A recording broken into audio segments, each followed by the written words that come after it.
นาะสำหรับคู่เงินของสุยเนาะหรือว่าของน้ำมันเนาะในส่วนนี้นี่หายทีติดตามเนาะจากว่าตลาดก็ถือว่าโอกาสเขาซื้อเนี่ยจะได้หลายเลยเนาะถ้าว่าเบิ่งตามภาพรวมเนาะลักษณะของตลาดมาเนาะเพราะว่าสำหรับตลาดในซองนี้เนาะจากที่ว่าขึ้นไปเนาะก็ถือว่าลงมาเนี่ยค่อนข้างว่าหลายเลยฉะนั้นเนาะจากจุดเก่าเนาะถือว่าเคยพุ่งทะยานเนาะขึ้นมาถึงในซองนี้เนาะแต่ทอนราคาเริ่มลงมาเนาะหรือว่าเริ่มรวงลงมาเนาะหลายๆคนก็อยากจะทำการซื้อไว้เนาะเชื่อว่าให้พุ่งทะยานขึ้นมาถึงในซองนี้คือเก่าในหลักการทำกำไรเนาะก็จะเป็นแบบนี้แหละพวกเจ้า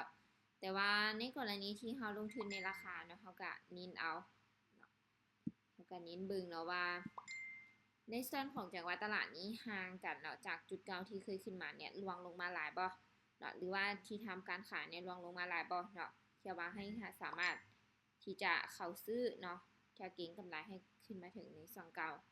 แต่ว่าทางนี้ทางนั้นเนาะเขาก็ต้องเบิ่งจากจุดโซนก่อนเนาะว่าจุดโซนที่เขากำลังจะเข้านี่หลายแท้บ่เนาะหรือว่ายังเป็นในเขตขอบเขตโซนขายอยู่เนาะในส่วนนี้เขาที่เบิ่งจากภาพรวมของตลาดเนาะก็ถือว่ายังอยู่ในส่วนของกลางๆอยู่เนาะจากในส่วนนี้เนาะที่ว่าพุ่งทะยานขึ้นมาแล้วก็ที่ขายลงเนาะสลับสินกันหน่อยนึงเดี๋ยวมาเบิ่งในส่วนของ BTC เนาะสำคัญพยายามเนาะติดตามเบิ่งจากลักษณะภาพตลาดนี่แหละพวกเจ้าเนาะสำคัญBTC นี่ก็จากจุดโซนเนาะที่ว่าขึ้นมาเนาะตอนนี้ก็ลวงลงมาหลายเติบค่อนข้างว่ายังอยู่กลางๆอยู่เนาะถ้าว่าเจอในกรณีแบบนี้นี่บ่ว่าเจ้าจะลงทุนในส่วนของราคาเนาะหรือว่าสบับการถือครองเนาะก็คือให้ผ่านก็เลยถ้าว่าเส้นราคาตัวนี้เนาะเส้นราคาณปัจจุบันเนาะผ่านกราฟหลายหรือว่าราคาณปัจจุบันนั่นเนาะลิ่นอยู่ในส่วนของราคาเนาะที่ว่ามีทางทำการเข้าซื้อเนาะถ้าเทียบในลักษณะของกราฟก็คือซื้อถึงการปิดตัวขึ้นการปิดตัวขึ้นเนาะแล้วก็มีทางการปิดตัวลงเนาะที่ซื้อถึงการเข้าขายเนาะเมนให้เฮาสลอก่อนเนาะเพราะว่าในซองนี้นี่ค่ะเทียบใส่ในความเป็นจริงเนาะนักลงทุนที่เขาเจ้าเข้ามาลงทุนนะมันจะเกิดความขัดแย้งกันหลายเนาะทั้งซื้อแล้วก็ขายนั่นแล้วจะเฮ็ดให้ราคานั้นน่ะมันบ่เสถียรเนาะจะขึ้นก็ยังบ่ทันได้ชัดเจนเนาะจะลงก็ยังบ่ทันได้ชัดเจนเนาะแล้วจะเฮ็ดให้การเข้าของเฮาเนาะบวกกับที่เฮาลงทุนในราคาเนี่ยอาจจะเฮ็ดให้เกิดส่วนผันผวนราคาแล้วเฮ็ดให้เฮาขาดทุนได้ง่ายเนาะหรือว่าว่ากราฟสวิงนั่นเองหรือว่าหาเทียบใส่ในกรณีที่เฮาลงทุนเนาะเก็บกำไรส่วนต่างหรือว่าเทรดสปอตเนาะก็คืออาจจะเฮ็ดให้เฮาเนี่ยเข้าตลาดยากเนาะหรือว่าเก็งกำไรเนี่ยบ่ค่อยได้เลยเพราะว่ากราฟมันบริหารกันหลายดีฉะนั้นถ้าว่าเจอเนาะในส่วนของราคาใกล้กันหลายเนาะเฮาก็ชะลอไว้ก่อนโอเคทุกคนเนาะเดี๋ยวย้ายมาที่ทองคำเบิ่งเด้อเดี๋ยวนี้นี่ที่จับต้องนี่มีน้ำมันทองคำเนาะแล้วก็ในส่วนของ BTC เนาะเดี๋ยวเบิ่งว่าทองคำในส่วนนี้นี่จากราคาที่ขึ้นไปนี่ลวงมาหลายบ่เนาะเชื่อว่าให้เฮาเนี่ยได้เข้าซื้อโอ้ถือว่าลวงลงมาหลายอยู่เนาะถือว่าลวงลงมาอย่าหลายอยู่แต่ว่าสำหรับใน time frame ที่เฮาใช้ใน1นาทีนี้ก็จะยังบ่เหมาะสมเนาะแต่ถามว่าไส้เป็นอยู่ที่ลัก30นาทีขึ้น1ชั่วโมงขึ้นโอเคเนาะเฮาทำการซื้อได้อยู่เพราะว่าโดยภาพรวมของตลาดเนาะในส่วนนี้ก็จะเป็นจุด break out หรือว่าจุดที่ทำการซื้อนี่ก็ค่อนข้างหลายอยู่เนาะจากจุดเก้าเนาะที่ว่าเคยพุ่งทะยานขึ้นไปแต่ว่าในส่วนนี้ก็ยังเป็นส่วนของราคากลางๆเนาะเพราะว่าจากในช่วงต้นเนาะที่ทำการซื้อนี่ก็ยังหลายอยู่ว่าซั่นๆเนาะได้ให้เบิ่งภาพรวมนิดนึงสังเกตเนาะเบิ่งจากจุดศูนย์ในส่วนนี้เนาะที่ว่าซื้อเนาะมันจะพุ่งขึ้นมาค่อนข้างว่าสูงอยู่แต่ว่าตัวนี้นี่ขีดรวมใส่เฉยๆฉะนั้นเนาะพอรวงลงมาระดับหนึ่งก็จะมีคนที่อยากจะเข้าซื้อก็มีเนาะแต่ก็ราคานี้เนาะจากที่ราคาเก่าเนาะที่ว่าเคยลงไปเนาะแล้วก็เคยซื้อเนี่ยมันยังห่างกันหลายอยู่เนาะเดี๋ยวเบิ่งว่าเขาจะมาเข้าในช่องนี้ได้บ่เดี๋ยวเขาจะรอเนาะแต่ถ้าว่าลงมาอีกในช่องนี้เนาะ ในจุดภาพรวมของตลาดเนี่ยจะเป็นศูนย์ซื้อเนี่ยเป็นส่วนหลายก่อนเนาะหรือว่าจะเป็นหลากหลายก่อนเนาะฉะนั้นถ้าจะมารอซื้อเข้าตามในส่วนนี้แต่ว่าในส่วนนี้นี่หาเทียบไซเนาะว่ากับตามโซนของตลาดนี่ก็เปอร์เซ็นต์ขายก็ยังได้อยู่เนาะแต่ว่าจะได้อย่างแต่80เนาะถ้าวันใน1นาทีนี่ก็คือยังบ่เหมาะสมที่จะขายบางบริษัทนี้เจ้าอาจจะถือผ่านผวนเนาะเพราะว่าจากจุดเก่าที่ราคาเนาะเคยลงมาเคยขึ้นไปเนาะแล้วก็ลงมาเนี่ยมันยังห่างกันหลายอยู่เนาะฉะนั้นมันจะเป็น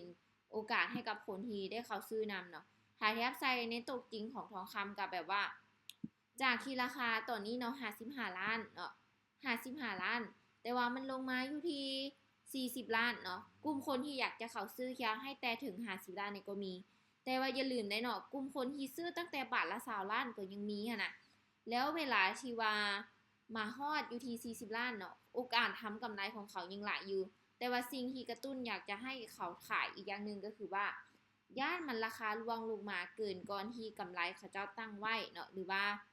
ย่านบ่ได้กำไรหลายเนาะเขาเจ้าก็จะเทขายเนาะฉะนั้นถ้าวันนี้จุดศูนย์ของราคาเนาะถ้ายังใกล้กันหลาย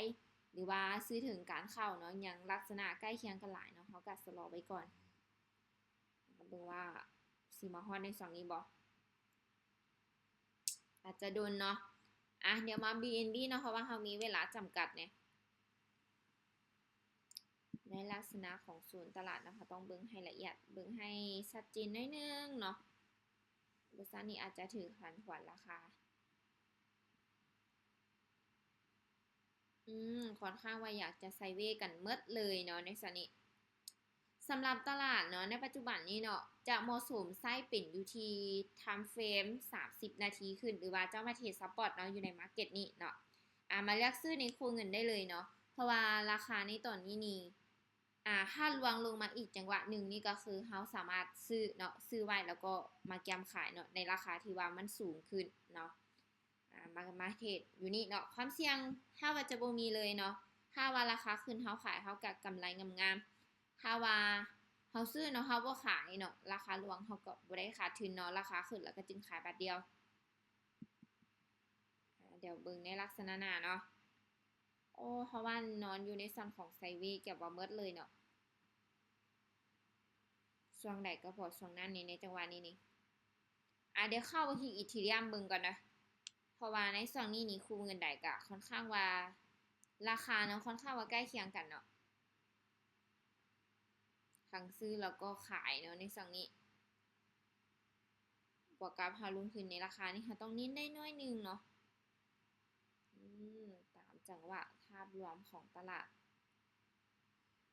โอเคทุกคนเนาะเดี๋ยวเข้ามาที่อีทีเรียมเด้อขอย้ำครั้งหนึ่งเนาะสำหรับในคู่เงินทุกคู่เงินณปัจจุบันนี้เนาะถ้ายอมรับความเสี่ยงบ่ได้เนาะ10% ขึ้นแม่นบ่แนะนำให้เข้าเนาะโอเคเนาะเดี๋ยวเข้ามาที่คู่เงินของอีทีเรียมเด้ออีทีเรียมในซอนนี้เนาะเดี๋ยวเขาจะซื้อไปพร้อมนึงตลาดเนาะณปัจจุบันนี้แมนจะเหมาะสมอยู่ที่ไส้เป็นฮาร์ฟเฟรม30นาทีขึ้นเนาะเพราะว่าในซองนี้ราคาซื้อกับราคาขายเนี่ยค่อนข้างว่าใกล้เคียงกันหลายเนาะฉะนั้นแนวโน้มราคาที่จะขึ้นอย่างชัดเจนหรือว่าลงอย่างชัดเจนเนี่ยอาจจะต้องได้ใช้เวลาก่อนเพราะว่าใน1นาทีนี้เนาะอีกฝากมันต้องหลายก่อนแท้ๆแต่บวกกับที่นักลงทุนเนาะเข้ามาลงทุนเป็นจำนวนหลายนี่นะเนาะบวกกับการทำการซื้อการขายนี่เนาะการทำการซื้อการขายนี่นะเนาะบวกกับที่หมุนเวียนกันเรื่อยๆเนาะเวลาเงินเนาะหรือว่าการลงทุนเนาะในส่วนของทำการซื้อแล้วก็การขายนั้นมันบ่ได้ห่างกันหลายกราฟมันจะพุ่งขึ้นอย่างชัดเจนแล้วก็ลงอย่างชัดเจนเนี่ยมันจะอย่างบ่ทันได้ฉะนั้นเนาะเราก็ต้องอาศัยเบิ่งจากกรอบเนาะหรือว่าติดตามเบิ่งจากโซนฐานที่เข้าเนาะโอเคเนาะในส่วนนี้เนาะถือว่ายังเข้าขายซื้อได้อยู่อาจจะจัดซื้อไปฮอตนึงเนาะถือตลาดในส่วนนี้เนาะจากจุดเก่าที่ว่าขึ้นเนาะขึ้นไปเนาะจากใน20นี้จากในส่วนของศูนย์นี้เนาะจากในส่วนของศูนย์นี้เนาะจากในส่วนของศูนย์นี้เนาะราคา2033เนาะแล้วขึ้นมาอยู่ที่2041เนาะมันห่างกันอยู่ที่ถึง10เนาะแต่พอมาในส่วนนี้ก็โอกาสทำการซื้อได้ละเนาะคือที่ค่อยว่าเนาะในกรณีที่ว่าคือคล้ายๆคือทองคำเนาะเดี๋ยวนี้นี่ทองคำเนี่ยบาทละ55ล้านเนาะ แต่ถามว่าลงมาอยู่ที่50ล้านเนี่ยค่อยว่ายังมีคนที่พร้อมที่จะซื้อเนี่ยหลายเลยเพราะอย่างแนวโน้มแล้วก็โอกาสเนาะของตลาดเนี่ยมันยังเพิ่มทวีคูณได้เนาะแล้วถามว่าลงมาเนาะในจังหวะหนึ่งนะมันจะเป็นโอกาสการทำการเข้าซื้อเนี่ยให้กับกลุ่มนักลงทุนเนาะโอเคเนาะถือว่ายังเข้าซื้อได้อยู่เนาะจะซื้อไปรอบหนึ่งเนาะเดี๋ยวในลักษณะออเดอร์นี้แล้วเขาก็จะยุดกันเลยเนาะเพราะว่าตลาดเนี่ยเริ่มค่อนข้างว่าใกล้เคียงราคากันหลายละเนาะ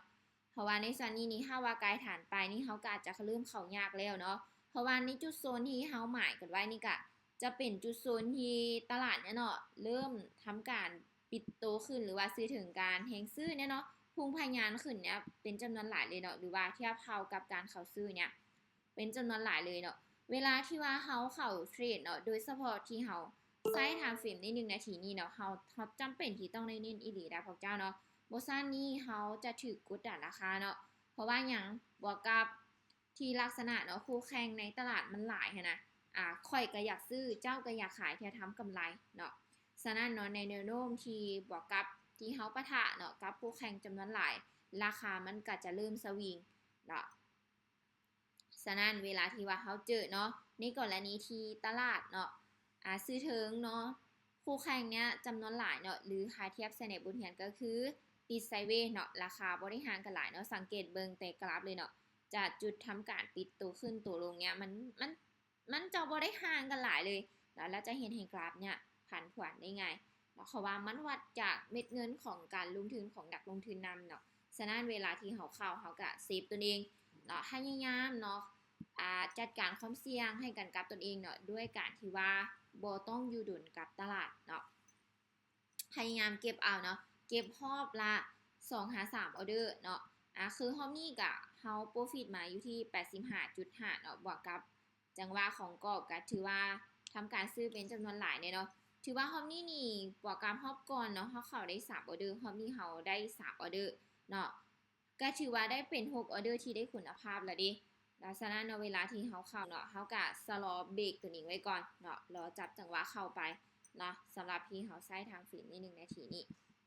สังเกตเบิ่งจากจุดโซนเนาะพยายามเนาะติดตามพยายามเน้นเอาพวกเจ้าขายกระเซ็นกันเนาะอาจจะมาเราขายอยู่ในโซนนี้ก็ได้เนาะติดตามเบิ่งฐานเบิ่งจังหวะของตลาดเนาะโอเคทุกคนเนาะเดี๋ยวรอบนี้เนาะเดี๋ยวค่อยจะจูไว้ก่อนเนาะเพราะว่าตลาดเนี่ยเริ่มติดไซด์เวย์หลายละเนาะถ้าว่าเขาเข้าต่อก็อาจจะเจออยู่ในซองที่พันผวนเนาะเดี๋ยวไว้เข้าฮอบในส่วนของ10โมงอีกครั้งหนึ่งเนาะมื้อนี้นี่ค่อยหาพิซอบอยู่ที่8 9 10เนาะแล้วก็จะมีมัตเตอร์มีเทรดเดอร์เจมจีมีเทรดเดอร์คัมเทิร์นเนาะมีเทรดเดอร์9เนาะมีหลายๆคนเลยเนาะที่ว่ามีแต่เทคนิคตึงๆเนาะมีแต่กลุ่มคนตึงๆเนาะที่ข้าเจ้ามีเทคนิคหาเงินที่ยอดเยี่ยมเนาะเดี๋ยวไว้เข้าเฮียนน้ำกันกับข้าเจ้าในรอบถัดไปนะ